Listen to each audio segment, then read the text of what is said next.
Hello and welcome to another episode of Coding with B and E. I'm B, I'm me.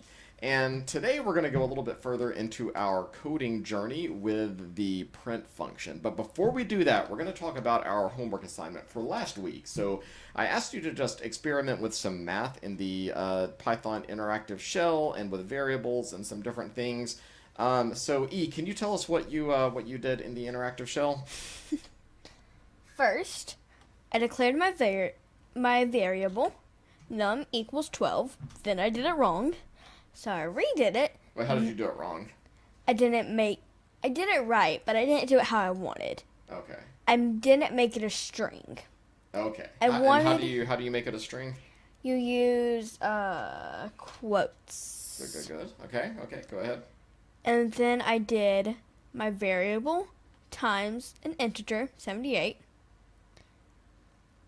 And then it printed it, or just put it 78 times. Are you sure it did it 78 times? Did you count all of them? Oh, okay. It probably did. So, yeah, that's one of the cool things about the mathematical functions. So we talked about before about string concatenation, that if you add two strings together, it just puts them next to each other. If you try to subtract them or divide them, you get an error. It doesn't like that. But if you multiply a string by a number, then it will just concatenate that string to itself that many times. So if you do 12 as a string times, what did you do, 78? Then it will print that out 78 times. So you could even do that with a name. And that's what I did on my screen. I assigned a name called Thomas. And I created another name called Timothy, and I tried to multiply them together, and I got an error.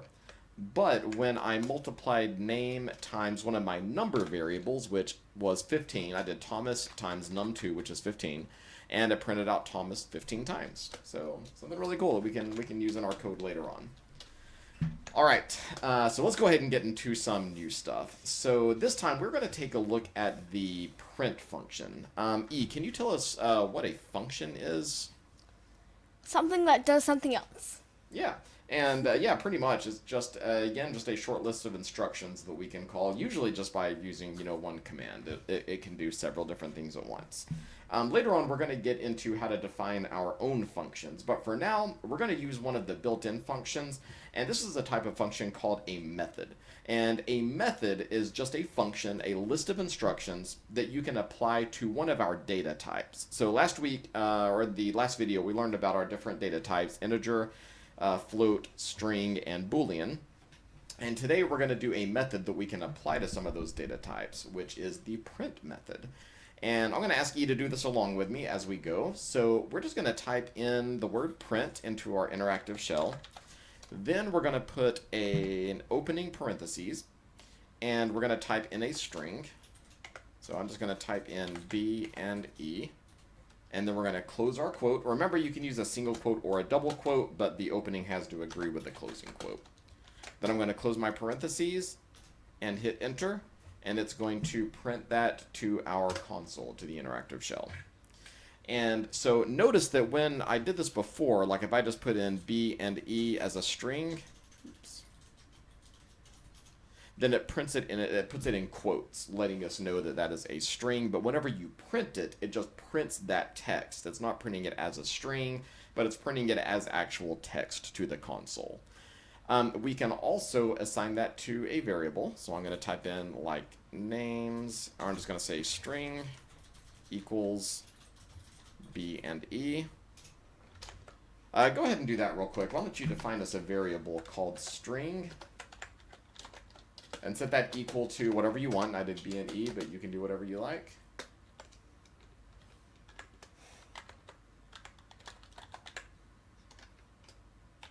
There we go. And now print that, but print the variable.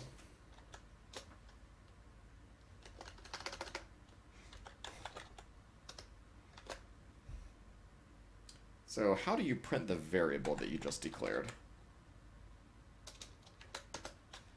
Yes. Hey, just put the variable in it. Excellent, No very parentheses. good. Yeah, so when you do the print function, in parentheses, you can just put the name of the variable. I can do that with one of the variables that I've already defined. So if I do print name, boom, it prints out Thomas. But if I put name in quotes, now it prints name, literally, because I put that in quotes as a string. And just like everything else, I can change the name. I can change my name to Robert, and then print name, and it prints out the new name value. So let's try this. I'm going to ask you to do this. Why don't you do another print function, but this time put a math equation inside, just using integer or float variables, not strings, but add, subtract, multiply, divide, do something like that.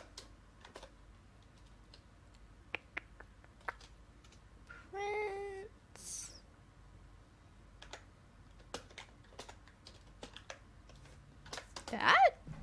Hey. There you go. And then it prints out the answer to your math equation that you put in. What if I did just this? Does the same thing without string. Exactly, it does pretty much the same thing. So in our next video, we're going to get into actually starting to create a script. And if you did that when you were creating a script, if you ran your program, it would do nothing. Like if you just say this number plus this number, nothing will happen. It does the calculation, it just doesn't show us what the answer is. So whenever you're in a program, you'll have to use the print function if you actually want to know the answer. In the interactive shell, it does that automatically. But again, when we run our own programs, we have to actually tell it to print. All right, that will about do us for this video. This is a pretty short one, but the print is a very, very important function that we're going to make use of probably all throughout our tutorials and our coding journey. But for our coding challenge for next time, I want you to try to some different experiments with the print function, and specifically, I want you to try to use string concatenation. For instance, you can add a string to a string variable. So create a string variable, call your print function, and then try adding a string variable to a string of text, like you might create a name variable. Name equals and put what your name is, then call the print function and say my name is name of your variable. And try to do that and see if you can get that to print in the correct way. And that will about do it for this one. So we'll go ahead and wrap this up, and we will see you in our next video. Goodbye. Bye.